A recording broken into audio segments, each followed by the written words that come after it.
Just last June of 2025, the House of Representatives from the previous 19th Congress approved a bill that grants a 200 peso increase in the daily minimum wage for all workers in the private sector all over the Philippines. But wait, there's more. There is yet another bill that was recently filed, this time by two leftist Makabayan Bloc representatives, Representative Rene Ko of the Kabataan Party List and Representative Tonchi Tino of the ACT Teachers Party List. Unlike the original bill aimed at increasing the daily minimum wage by 200 pesos per day, this one aims to bring the daily minimum wage in the entire Philippines up to a whopping 1,200 pesos per day. Sounds like great work. Well, not so fast. This is yet another Band-Aid quick fix. These unintended consequences will include inflation and general price increases, as many affected businesses will be forced to defray their higher ongoing payroll costs by passing these higher costs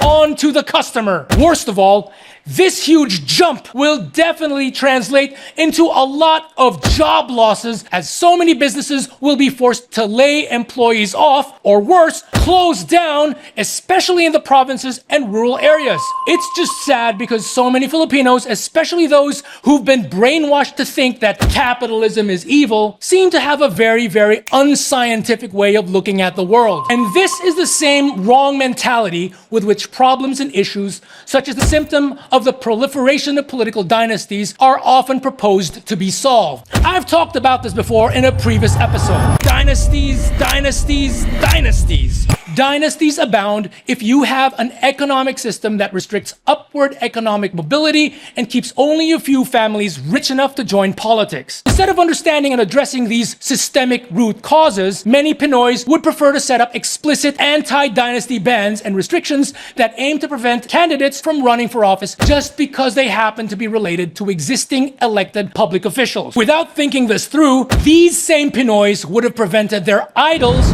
like Pasig Mayor Vico Soto from running for mayor, because they seem to have overlooked the fact that Vico Soto is himself a member of the Soto dynasty. Vico Soto is not the only competent and dedicated good politician out there who happens to come from a political dynasty. There are so many more out there. And yet, Pinoy mainstream mass media just reinforces this idiotic blanket all dynasties are evil narrative. Folks, stop just scratching the surface. Dig deeper.